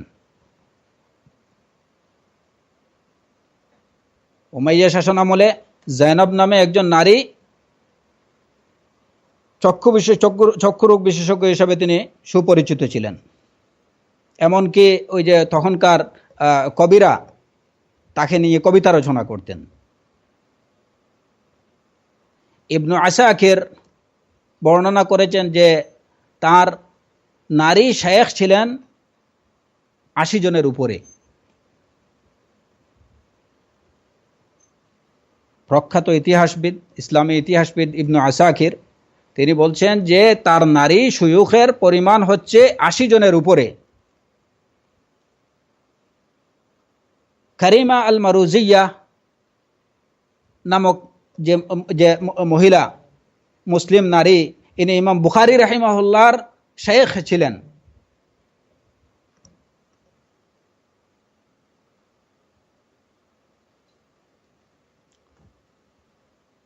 তো এইভাবে সর্বক্ষেত্রেই দেখা যায় মুসলমান নারীদের সরব পদচারণা।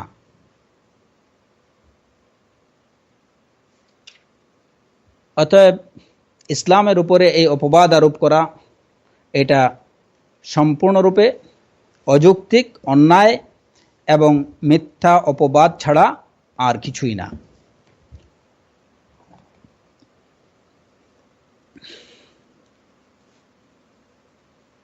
রাসূলুল্লাহ সাল্লাল্লাহু আলাইহি ওয়াসাল্লাম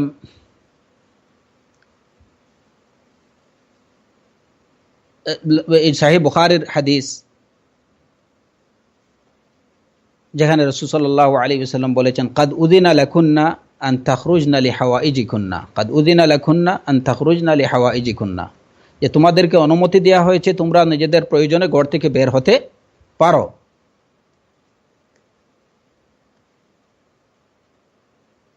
এবং এই যে কথাটা রাসূল সাল্লাল্লাহু আলাইহি ওয়াসাল্লাম কখন বলছেন, আয়েশা রাদিয়াল্লাহু আনহা থেকে বর্ণিত হাদিস, খারাজাত সাউদা বিনতু জামআ রাদিয়াল্লাহু আনহা লাইলান ফারাআহা উমর ফাআরাফাহা ফাকালা ইন্নাকি ওয়াল্লাহি ইয়া সাউদা মা তুখফিনা আলাইনা।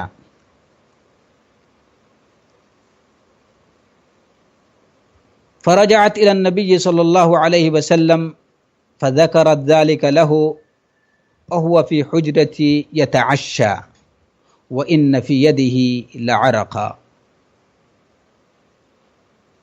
فأنزل عليه فرفع عنه وهو يقول قد أذن لكنا أن تخرجنا لحوائجكنا। ঘটনা হলো যে এক রাতে সাউদা বিনতু জামআ রাদিয়াল্লাহু আনহা তিনি বের হয়েছেন। তো ইতিমধ্যে ওমর রাদিয়াল্লাহু আনহু তাকে দেখে ফেললেন এবং তাকে বললেন, ইয়া সাউদা মা তাখফিনা আলাইনা, যে তুমি আমাদের কাছে অপরিচিত না, আপনি আমাদের কাছে অপরিচিত না। তো সাউদা বিনতু জামআ রাদিয়াল্লাহু আনহা তিনি রাসূলুল্লাহ সাল্লাল্লাহু আলাইহি ওয়াসাল্লামের কাছে ফিরে গেলেন। তো আয়েশা রাদিয়াল্লাহু আনহা বলেন যে ওই সময় রাসূল সাল্লাল্লাহু আলাইহি ওয়াসাল্লাম আমার রুমে রাতের খাবার খাচ্ছিলেন এবং এমত অবস্থায় তার কপাল থেকে ঘাম ঝরছিল। তো এই অবস্থায় যখন রাসূল সাল্লাল্লাহু আলাইহি ওয়াসাল্লামের এই অবস্থায় তার উপরে ওয়াহী নাজিল হতো, তখন তার কপাল থেকে ঘাম ঝরতো। এরপরে কিছুক্ষণ পরে যখন তিনি পুরো স্তম্ভিত ফিরে পেলেন, ওয়াহীর ভাব তার থেকে কেটে গেল, তখন রাসূলুল্লাহ সাল্লাল্লাহু আলাইহি ওয়াসাল্লাম বললেন, কাদ উযিনা লাকুন্না আন তাখরুজনা লিহাওয়াইজিকুন্না, তোমাদেরকে অনুমতি দেওয়া হয়েছে যে তোমরা তোমাদের প্রয়োজনে বের হতে পারবা। একদম স্পষ্ট বিষয়। অতএব ইসলাম নারীকে গৃহবন্দী করে রাখে, এই কথাটা ইসলামের প্রতি চরম অন্যায়, চরম অপবাদ। তারপরে আমরা দেখি যে নারীর অধিকার সংরক্ষণে ইসলাম থেকে, দ্বীনে ইসলাম থেকে বেশি সুচ্ছার অন্য কোনো ধর্ম বা অন্য কোনো মতবাদ, ইসলাম নারীদের অধিকার সংরক্ষণে যতটুকু সুচ্ছার, অন্য কোনো ধর্ম বা কিংবা অন্য কোনো মতবাদ ততটুকু সুচ্ছার অবশ্যই না। নারীদের অধিকার সংরক্ষণের প্রতি সবচেয়ে বেশি গুরুত্ব প্রদান করেছে ইসলাম। অন্যান্য যত নারীবাদী সংগঠন আছে, যত অন্যান্য যারা এই যে নারীদের ফ্রিডম নিয়ে কথাবার্তা বলে, প্রকৃত অর্থে এরা নারীদের অধিকার ক্ষুণ্ণ করার কাজেই লিপ্ত, প্রচেষ্টায় লিপ্ত।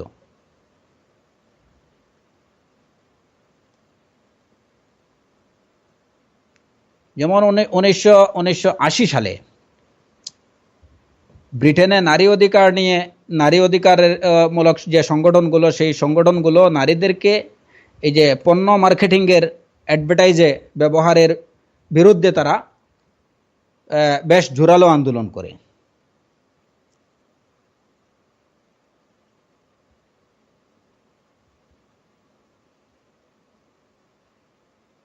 কিন্তু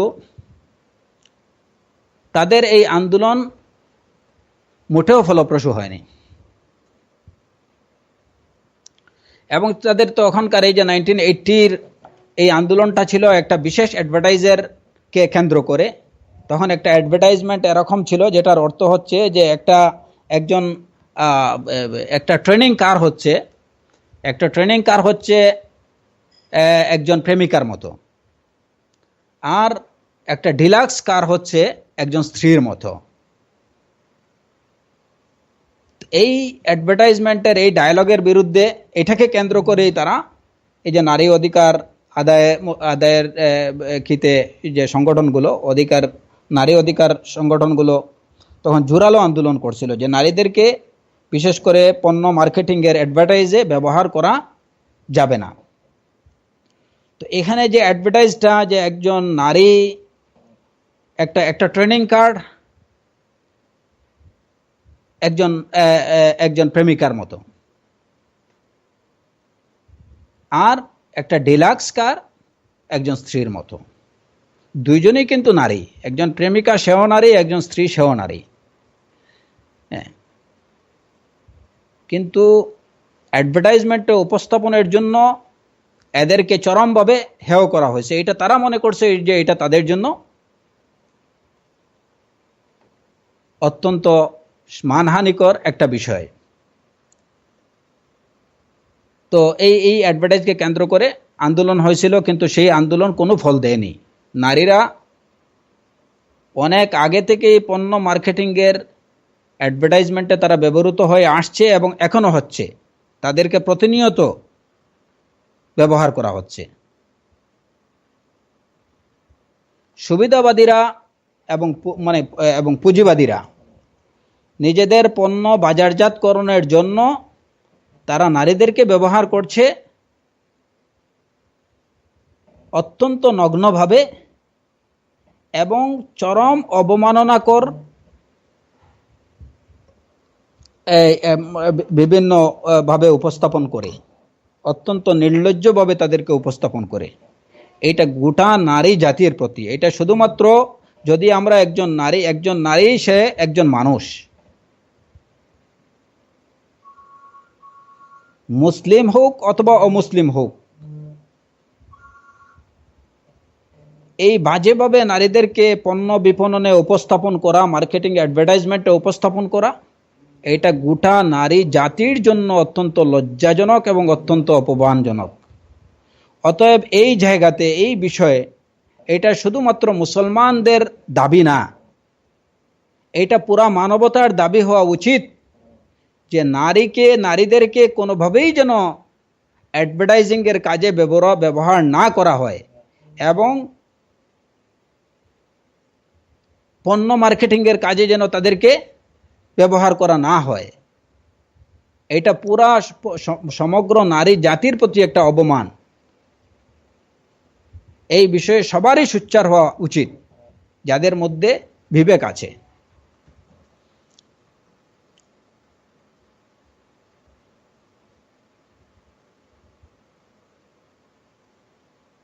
অথচ ইসলাম এই যে বিষয়টা নিয়ে তারা আন্দোলন করলো, ব্রিটেনের মতো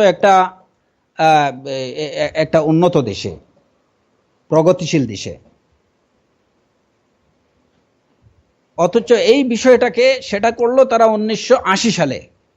অথচ প্রায় 1450 বৎসর আগেই ইসলাম সেই বিষয়টাকে নিষিদ্ধ করে দিয়েছে।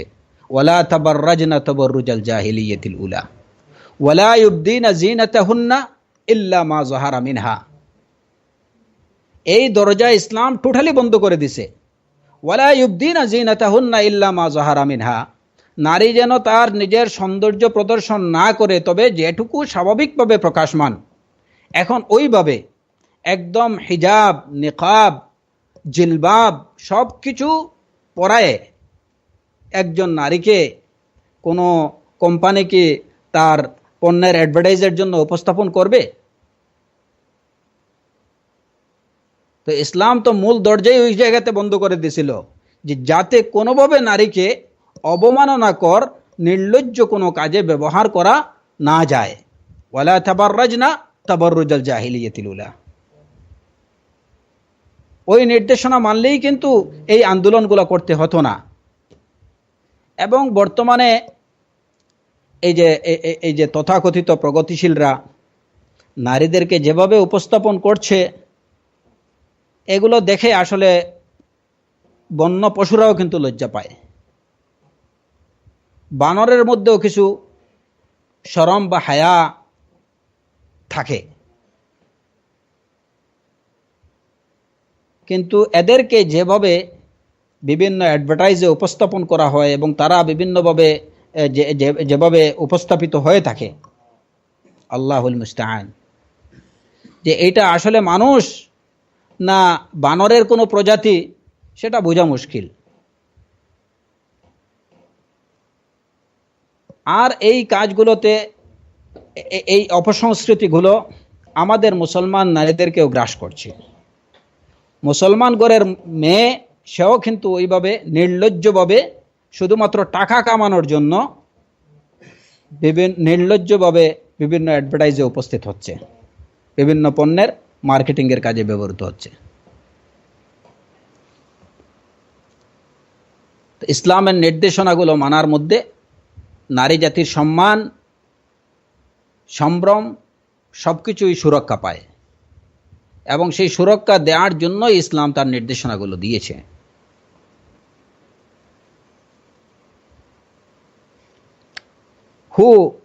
যে অর্গানাইজেশন, ওয়ার্ল্ড হেলথ অর্গানাইজেশন, যেটা বিশ্ব স্বাস্থ্য সংস্থা, সেই বিশ্ব স্বাস্থ্য সংস্থা গোটা বিশ্বের সব দেশ এবং রাষ্ট্রের প্রতি তাদের একটা আহ্বান ছিল যে মাতৃকালীন ছুটি 3 বছর করা হোক।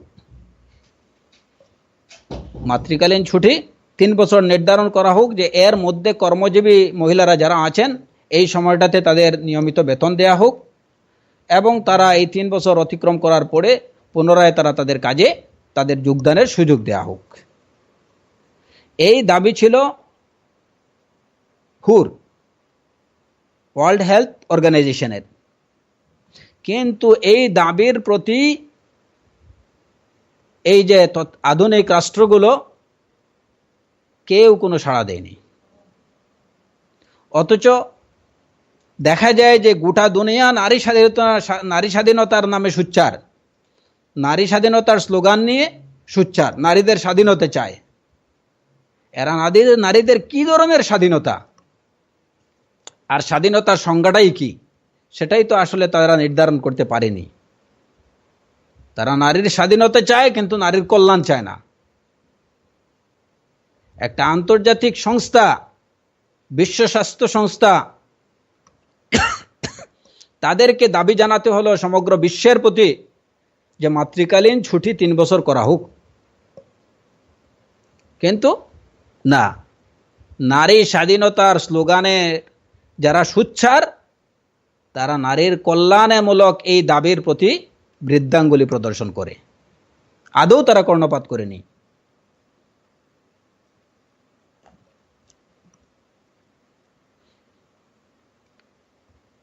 এই যে মাতৃত্বকালীন ছুটি খুব বেশি থেকে বেশি 2 থেকে 3 মাস, বিভিন্ন দেশে এটাই অনেক নির্ধারিত হয়ে আছে।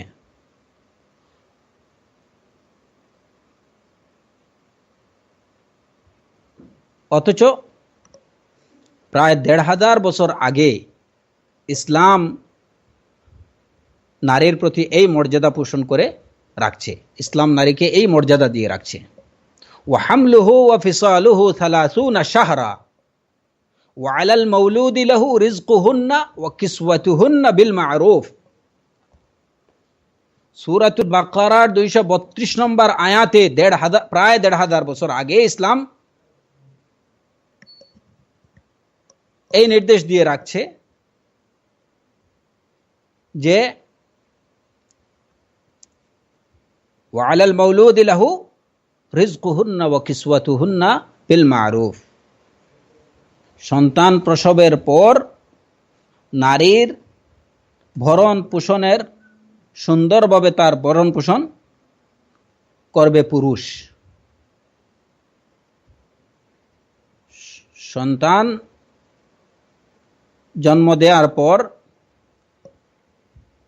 একজন নারীর ভরণ পোষণ করবে তার স্বামী। ওয়ালাল মাউলুদি লাহু রিজকুহুন্না ওয়া কিসওয়াতুহুন্না বিল মারুফ। এমনকি ওই সময় যদি নারী তালাক প্রাপ্ত হয়ে যায়, তারপরেও নারীর ভরণ পোষণ তাকে দিতে হবে স্বামীকে। স্বামী ওই নারীর ভরণ পোষণ দেবে, ইসলাম সেটা ওয়াজিব করে দিয়েছে।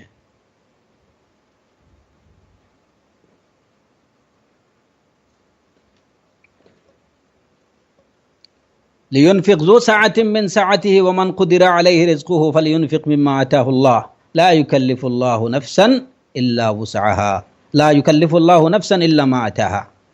প্রত্যেকে এই সময়ের মধ্যে একজন স্বামীকে অবশ্যই তার স্ত্রীকে ভরণ পোষণ দিতে হবে। লিয়ুনফিক যু সাআতিন মিন সাআতিহি, প্রত্যেকে নিজের সাধ্য অনুযায়ী দেবে, যাতে ওই সময় একজন নারী নিশ্চিন্ত থাকতে পারে। তো যে আহ্বান বিশ্ব স্বাস্থ্য সংস্থা গোটা বিশ্বের প্রতি জানালো যে মাতৃকালীন ছুটি 3 বছর দেওয়া দরকার, সেই নারী স্বাধীনতার নামে সুচ্চার দেশগুলো তাদের এই আহ্বানের প্রতি বৃদ্ধাঙ্গুলি দেখালো।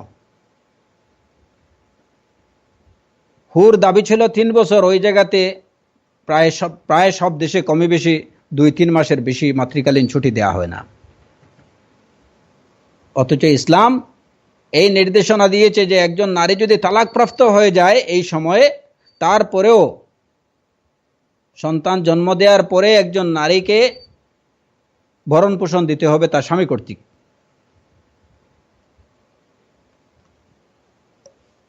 ওয়ালাল মাউলুদি লাহু রিজকুহুন্না ওয়া কিসওয়াতুহুন্না বিল মারুফ। বিল মারুফ, সুন্দরভাবে। যেখানে প্রয়োজন 10 টাকা, ওইখানে 1 টাকা দিলে হবে না, বিল মারুফ। ইসলামের নির্দেশনা হচ্ছে এইটুকু, যে না এখন ওয়াজিব আদায়ের জন্য, আচ্ছা ঠিক আছে, একজন মহিলার প্রত্যেক মাসে খরচ হয়, ধরেন তার হয়তো 5,000 টাকা প্রয়োজন, যে আচ্ছা ঠিক আছে আমি 500 টাকা পাঠিয়ে দিলাম, খরচ দিলাম।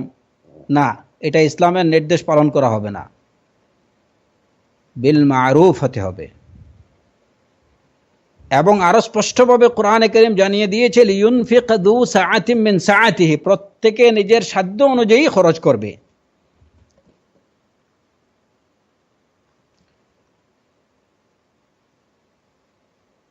অতএব নারী অধিকার সংরক্ষণ কে করলো, ইসলাম না অন্য কেউ? এরপরে আমরা দেখি যেমন ইসলামে একজন নারী বিয়ের পরেও নিজের নাম তার পিতার নামের সাথে তাকে যুক্ত রাখতে হয়। ইসলামের নির্দেশনা হচ্ছে যে বিয়ের পরেও একজন নারী তার নামের সাথে পিতার নাম যুক্ত করে রাখবে। যেমন আমরা দেখি ফাতিমা বিনতু মুহাম্মাদিন সাল্লাল্লাহু আলাইহি ওয়াসাল্লাম, আয়েশা বিনতু আবি বকর সিদ্দিক রাদিয়াল্লাহু আনহু, হাফসা বিনতু উমর ইবনুল খাত্তাব রাদিয়াল্লাহু আনহু। অথচ সেই আধুনিকতার নামে আর সভ্যতার নামে একজন নারী বিয়ের পরেই তার নিজের বাপের নাম ভুলে যায়।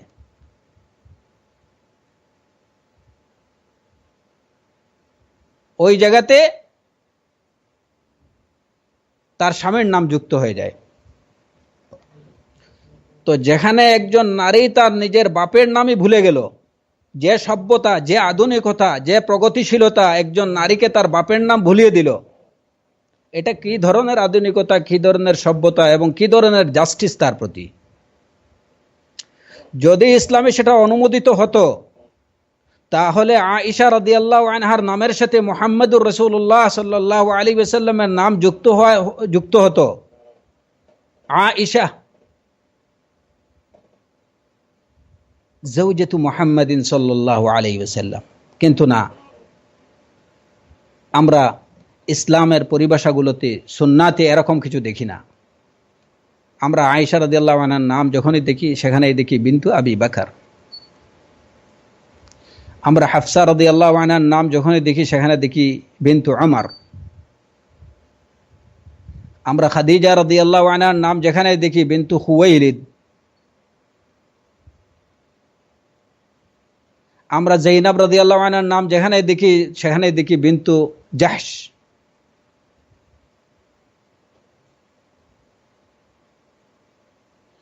ইসলাম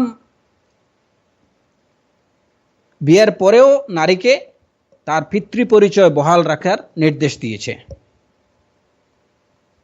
কিন্তু আধুনিক সভ্যতায় একজন নারী বিয়ের পরে তার নামের সাথে নিজের পিতার নাম যুক্ত রাখতে পারে না।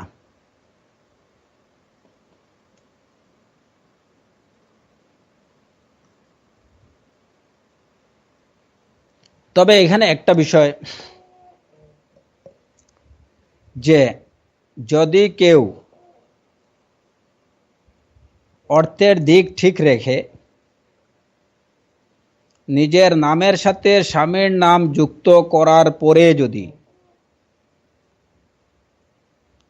তার পিতার নামকে সংযুক্ত রাখে, তাহলে সেটা ইসলামের দৃষ্টিতে নাজায়েজ না। তাহলে সেটাই নাম নাম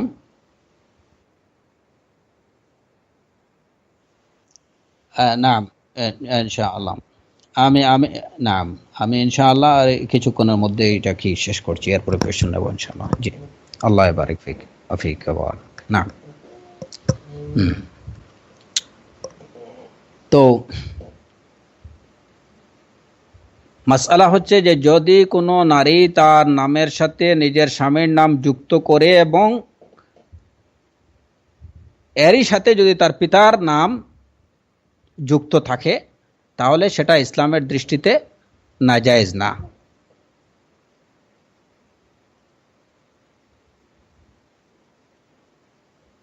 যেমন উদাহরণস্বরূপ বিষয়টা পরিষ্কার করার জন্য আমি বলছি, যেমন কোনো নারীর নাম যদি হয় যায়েনাব, তার স্বামীর নাম যদি হয় যায়েদ, পিতার নাম যদি হয় আব্দুর রহমান, তাহলে সে যদি এভাবে বলে যায়েনাব যায়েদ বিনতি আব্দুর রহমান, তাহলে এটা শরীয়তের দৃষ্টিতে নাজায়েজ না। কিন্তু সর্বাবস্থায় উত্তম হচ্ছে যে ডিরেক্টলি তার নাম তার পিতার নামের সাথে যুক্ত থাকবে, যায়েনাব বিনতে আব্দুর রহমান। তো যাই হোক, আজকে আমরা এই যে ইসলামে নারীর অধিকার বিষয়ে এই কয়েকটা বিষয় উল্লেখ করলাম, এবং ইনশাআল্লাহ আল্লাহ সুবহানাহু ওয়া তাআলা যদি তৌফিক দেন তাহলে আমরা আগামী পর্বে নারী অধিকার বিষয়ে আরও কিছু কথাবার্তা, এবং পরবর্তীতে আমরা ইনশাআল্লাহ ইসলামে বিয়ের যে পদ্ধতি, সুন্নাহসম্মত পদ্ধতি কি, বিয়ের জন্য কি ধরনের কনে চয়ন করতে হয় বা কনে চয়নের পদ্ধতি কি, ইনশাআল্লাহ এই বিষয়গুলো, এবং শরিয়াসম্মত ভালোবাসা কি এবং অবৈধ ভালোবাসা কি, এ সমস্ত বিষয়ে ইনশাআল্লাহ কিছুটা আলোকপাত করার চেষ্টা করব আগামী পর্বগুলোতে।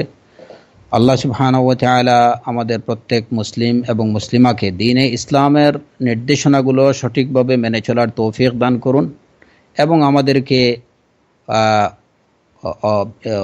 বিধর্মী সভ্যতা, সংস্কৃতি এবং তাদের স্নায়ু আগ্রাসন থেকে